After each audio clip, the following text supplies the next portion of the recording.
Michiru masih saja tak yakin dan merasa kalau momen Kamimatsu saat ini mirip dengan kejadian Yuta sebelumnya. Lagi dan lagi dan lagi, Michiru menolak fakta yang ada dan merasa ini semua hanyalah kebetulan semata. Ia pun menjadi tantrum dan terjatuh karena dibuat kaget. Michiru kaget karena heran siapa yang bertamu di jam segini. Michiru pun mengejek siapa yang ada di depan dan ternyata ada Yuta di sana. Michiru membuka pintu depan dan bertanya apa yang diinginkan Yuta malam-malam begini. Yuta meminta maaf karena ia ingin memberikan sesuatu ke Michiru. Yuta memberikan sebuah bingkisan dari Niekawa yang membuat Michiru bingung siapa itu. Yuta menjelaskan kalau itu adalah orang berjas hitam yang menghadang mereka di depan sekolah sebelumnya. Dia meminta maaf karena sudah membuat Michiru ketakutan. Dan ketika Michiru mengecek isinya, ia dibuat kaget karena itu adalah teh yang sangat mahal dan merasa ia harus membalasnya. Tapi menurut Yuta itu tak diperlukan karena ini adalah bentuk permintaan maaf. Michiru pun tersadar kenapa ia berbicara santai dengan Yuta dan merasa ini tidaklah benar. Yuta bingung karena Michiru yang tiba-tiba terdiam, tapi bagi Michiru ini adalah kesempatan yang tepat untuk mencari tahu apakah Yuta benar-benar Kamimatsu atau bukan. Michiru mengajak Yuta untuk masuk ke dalam dengan alasan mencoba teh yang baru saja Michiru terima. Yuta dengan senang hati menerimanya. Yuta meminta maaf atas masalah sebelumnya karena seharusnya Yuta pulang bersama Michiru, tapi malah pergi entah kemana. Tapi Michiru tak mempermasalahkannya. Itu membuat Yuta sedikit tenang dibuatnya. Michiru merasa kalau saat ini Yuta tak ada bedanya dengan Yuta yang biasanya. Michiru pun bertanya soal Yuta yang pergi bersama Alisa sebelumnya dan bertanya apa yang terjadi. Yuta bercerita soal mereka yang hanya minum kopi dan mengisi waktu luang. Yuta tak menyangka pergi bersama seorang teman bisa semenyenangkan itu. Itu membuat Michiru menjadi sedikit kesal dan bertanya apakah Yuta akan pergi lagi bersama Alisa. Yuta dengan wajah bahagianya berkata untuk saat ini tak ada rencana bersama Alisa, tapi ia sudah ada janji dengan teman satunya lagi. Itu membuat Michiru menjadi sangat kesal dibuatnya karena Michiru merasa kalau Yuta bersikap sangat sombong. Yuta bingung kenapa Michiru tiba-tiba menjadi marah, tapi Michiru bersikap kalau semuanya tak ada masalah. Michiru benar-benar merasa kesal dengan Yuta yang selalu pergi bersama gadis lain. Yuta benar-benar merasa kalau akhir-akhir ini sikap Michiru sangatlah aneh, tapi Michiru beralasan kalau ia sudah begini sedari dulu. Michiru pun bertanya kapan Yuta bertemu dengan temannya itu dan Yuta memberitahukan jam bertemunya Yuta dan membuat bingung Yuta dan bertanya kenapa Michiru menanyakan hal semacam itu. Itu karena Michiru tak ingin bertemu Yuta di jam segitu dan setelah itu Yuta pun pamit. Tapi Michiru masih merasa sangat kesal ketika mengingat wajah bahagianya Yuta itu. Karena tak bisa menanyakan apapun, Michiru memutuskan untuk mengamatinya besok dan hari yang dijanjikan tiba. Di depan stasiun, Yuta merasa sangat gugup karena akan bertemu teman satunya lagi dan itu adalah Yurie. Setelah mereka bertukar kontak, Yuta dan Yuri sering chattingan dan berakhir bermain seperti sekarang. Tapi tetap saja itu membuat Yuta sangat gugup.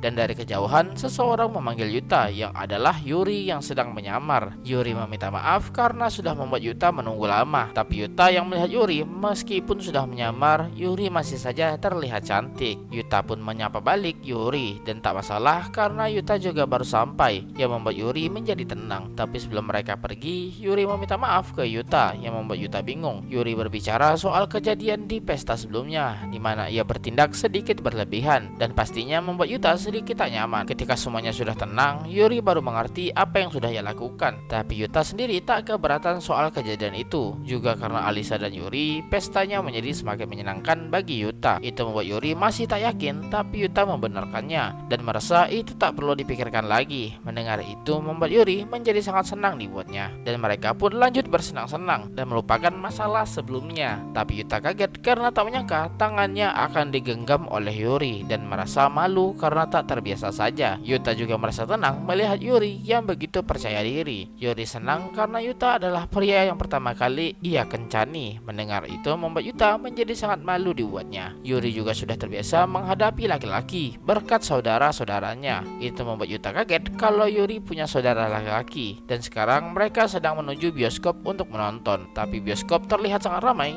dan juga banyak pasangan di mana-mana. Yuta merasa bersalah karena sudah membawanya ke sini tapi tak menyangka akan seramai ini. Yuri bertanya apakah Yuri dan Yuta saat ini juga terlihat seperti seorang pasangan. Mendengar itu membuat Yuta tak berdaya dibuatnya dan menjawab dengan rasa gugup. Yuta bertanya apakah ada film yang ingin Yuri tonton dan Yuri tampak sudah memutuskannya, yaitu menonton film Digimas, yang membuat Yuta bertanya apakah Yuri yakin ingin menontonnya. Yuta tak masalah jika itu yang Yuri inginkan, dan dengan cepat Yuri membeli tiketnya dan meninggalkan Yuta sendirian. Tapi Yuta merasa seseorang menatap dirinya. Tak lama setelah itu Yuri datang dengan membawa snack juga, yang membuat Yuta kaget. Yuta kaget dengan porsi yang begitu banyak dan bertanya apakah itu bisa dihabiskan. Tapi bagi Yuri ini masih terlalu sedikit. Yuta juga ingin memberikan uang untuk patungan atau split bill gitulah. Tapi Yuri merasa itu tak perlu dan menarik Yuta agar cepat-cepat menonton filmnya. Yuta merasa senang dengan sikap Yuri kepadanya. Dengan rasa yang nyaman, Yuri menarik tangannya, dan meskipun itu sikap sopan dari Yuri, tetap saja itu membuat Yuta menjadi senang dibuatnya. Namun seseorang mengawasi Yuta dari kejauhan. Setelah mereka selesai menonton, Yuta dan Yuri saat ini berada di sebuah kafe, dan Yuri merasa kalau film ini benar-benar bagus berapa kali pun ditonton, dan meminta maaf ke Yuta karena membuatnya merasa tak nyaman. Karena ketika Yuri melihat film itu, ia selalu menangis dibuatnya, dan juga Yuta menyadari kalau semua orang juga menangis, dan heran apakah normal bagi orang-orang bertepuk tangan setelah menonton film di bioskop. Tapi menurut Yuri itu semua karena orang-orang itu menghargai karya buatan Yuta. Mendengar itu membuat Yuta menjadi sangat senang, di mana semua orang sangat menghargai karya buatan Yuta juga. Mendengar itu membuat Yuri mulai menangis dan merasa kalau Yuta lah yang lebih harus dihargai. Bagi Yuta, Yuri tak hanya orang yang berbakat saja, tapi juga mempesona. Sedangkan Yuta terlihat seperti seorang pecundang dan merasa semua orang memperhatikan mereka berdua. Yuri bertanya kenapa Yuta meminta maaf ke Yuri, karena Yuta merasa tak layak untuk bersanding bersama Yuri. Yuri berkata ke Yuta untuk jangan merendahkan dirinya seperti ini, tapi Yuta masih saja merasa kalau mereka sangat tak cocok satu sama lain. Yuri dengan cepat menghentikan perkataan Yuta dan berkata untuk jangan berpikiran negatif lagi. Kalau Yuta selalu berpikir seperti itu, maka itu akan jadi karma bagi Yuta. Yuri berkata kepada Yuta kalau Yuta harus bersikap dan berpikir kalau Yuta adalah Kawamatsu, si pengarang yang hebat yang berhasil menjual 50 juta kopi. Dengan begitu, Yuta pasti tumbuh dengan menjadi lebih percaya diri lagi. Tapi tiba-tiba seseorang di belakang Yuta tampak sangat syok dibuatnya. Orang itu tak percaya kalau ia mendengar Yuta adalah Kawamatsu Sensei. Yuta pun melihat apakah orang itu baik-baik saja, tapi dibuat kaget karena orang itu adalah Michiru, dan cerita pun berlanjut.